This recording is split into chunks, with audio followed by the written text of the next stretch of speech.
একদিন একটি ছোট্ট মানুষের বাচ্চা কুড়িয়ে পেয়েছিলেন। যে কারণেই হোক সেই মেয়েটিকে মেরে না ফেলে তাকে নিজের মেয়ের মতো করে মানুষ করে তুললেন। মেয়েটি বড় হয়ে উঠল অপরূপ সুন্দরী হয়ে। শোন মা, তোর বিয়ের সময় হয়ে এসেছে।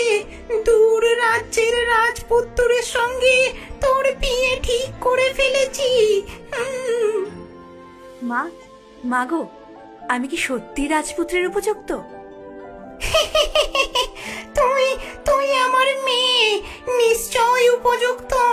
তোর সঙ্গে যাবে আমার বিশ্বস্ত রাক্ষসী, সে তোর দাসীর ছদ্মবেশে থাকবে।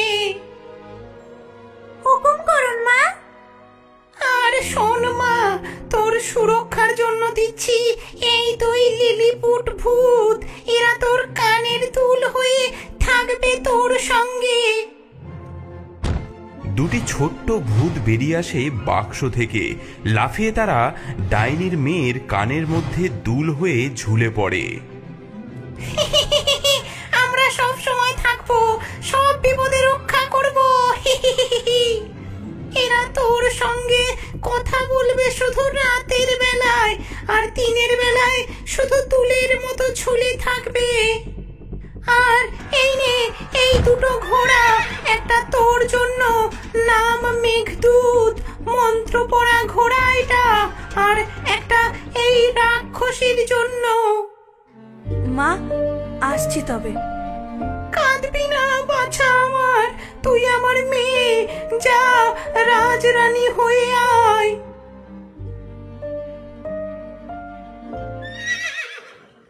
এভাবেই শুরু হলো এক অদ্ভুত যাত্রা।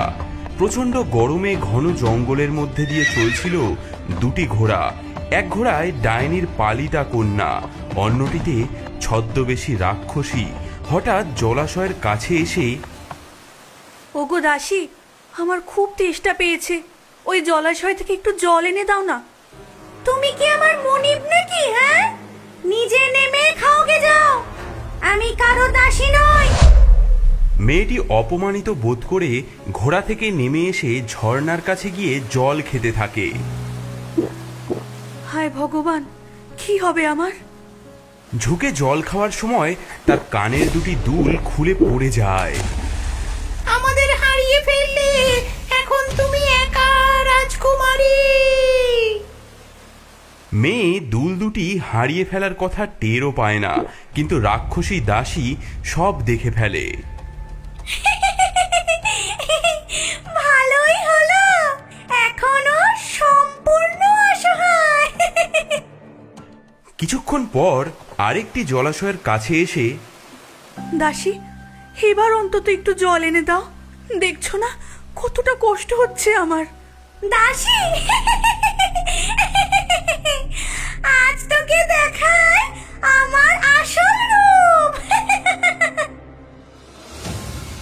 দেখ আমার প্রকৃত রূপ।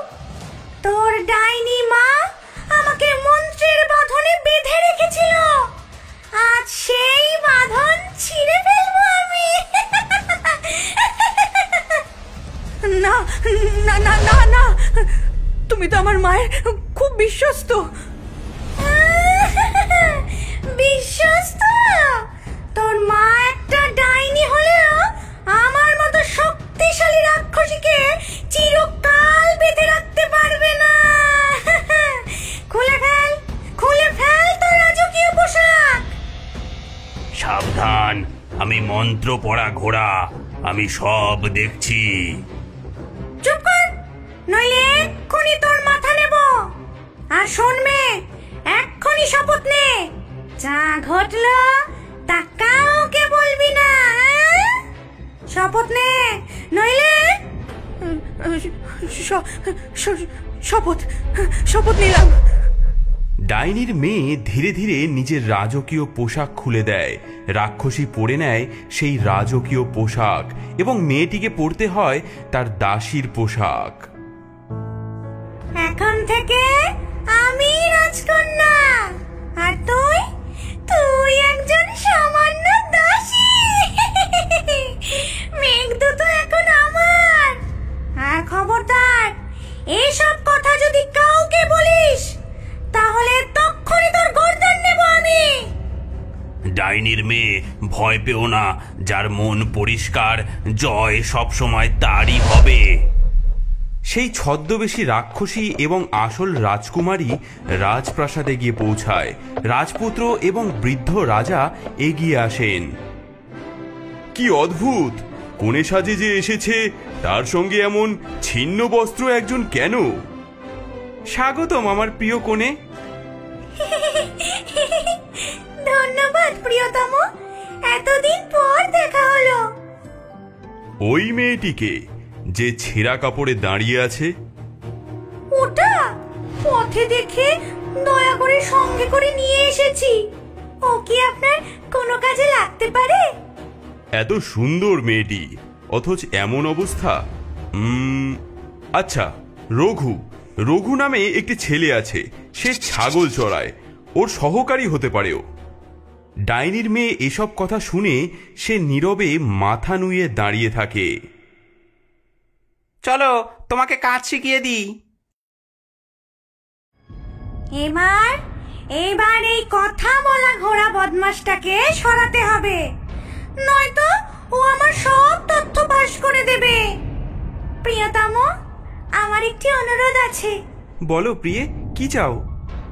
আমার ঘোড়া মেঘদূত, ওটা খুব দুষ্ট, আমাকে না কামড়াতে চায়। ওটার মাথা কেটে ফেলার নির্দেশ দাও। তোমার কথাই শিরোধার্য, তাই করা হবে। এভাবে শুরু হলো নতুন জীবন। রাক্ষসী বসলো রাজপ্রাসাদের রাজকন্যা সেজে, আর ডাইনির পালিতা মেয়ে ছাগল চড়াতে লাগলো। যা যা, হুশ হুশ, যা যা যা, হাট হাট, যা যা। এদিকে রাজপুত্রের আদেশে যখন কসাই মেঘদূতের গলা কাটতে যাচ্ছিল, তখন আসল রাজকন্যা কসাইখানার কাছেই লুকিয়েছিল। কসাই ঠাকুর, আমার একটা অনুরোধ আছে। কি চাও মা? এই মোহর নাও, আর মেঘদূতের মাথাটা ওই প্রাসাদের বড় তোরণে টাঙিয়ে দাও। আমি রোজ সেখান দিয়ে যাই, অন্তত মাথাটা তো দেখতে পাবো। ঠিক আছে মা, তোমার কথাই রাখবো।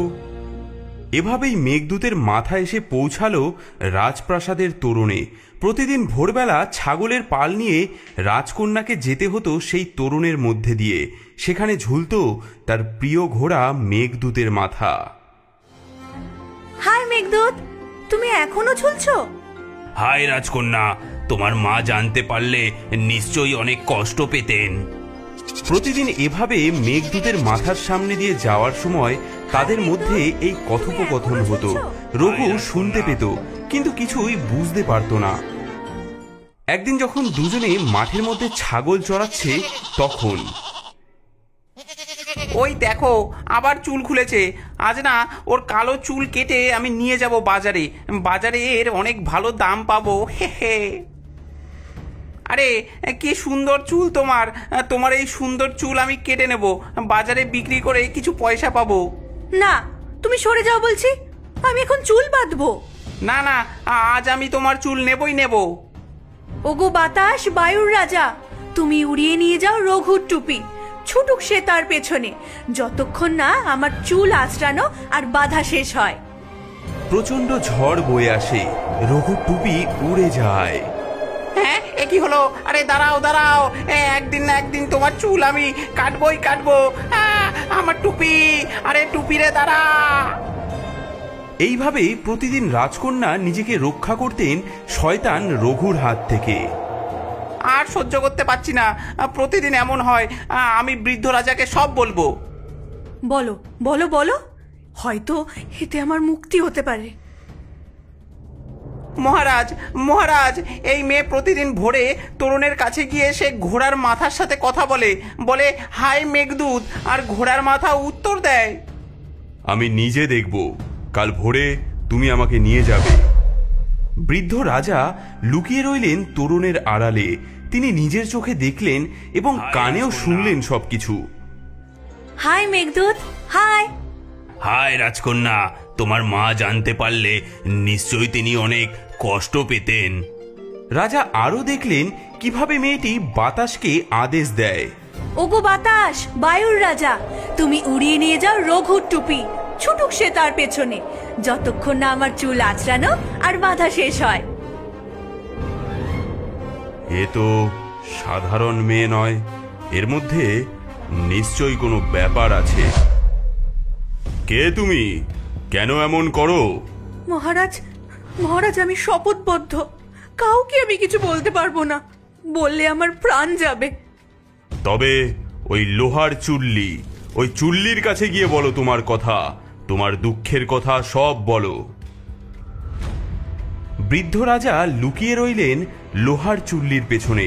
রাজকন্যা এলো তার দুঃখের কাহিনী বলতে। ওগো লোহার চুল্লি, তোমাকেই আমি দুঃখের কথা বলি। আমি একজন ডাইনির পালিতা কন্যা। আমার বিয়ে ঠিক হয়েছিল এই রাজ্যের রাজপুত্রের সঙ্গে, কিন্তু পথে। এরপর রাজকন্যা বলে গেল সব কথা, কিভাবে রাক্ষসী তাকে ভয় দেখিয়ে পোশাক কেড়ে নিল, কিভাবে শপথ করালো। আজ এক বিচিত্র গল্প শোনাবো, সবাই মন দিয়ে শোনো। হ্যাঁ রাজামশাই, বলুন, আমার গল্প শুনতে খুব ভালো লাগে। এক রাক্ষসী ছলনা করে একটি মেয়ের জায়গা দখল করেছিল। সেই মেয়েকে বানিয়ে দিল সে দাসী। এখন বলো, সেই রাক্ষসীর কি শাস্তি হওয়া উচিত? তাকে পেরেক বসানো একটা পিপের মধ্যে ঢুকিয়ে ঘোড়ার পেছনে বেঁধে টেনে মারা উচিত। তুমি নিজেই নিজের শাস্তি ঘোষণা করলে, তুমিই সেই রাক্ষসী।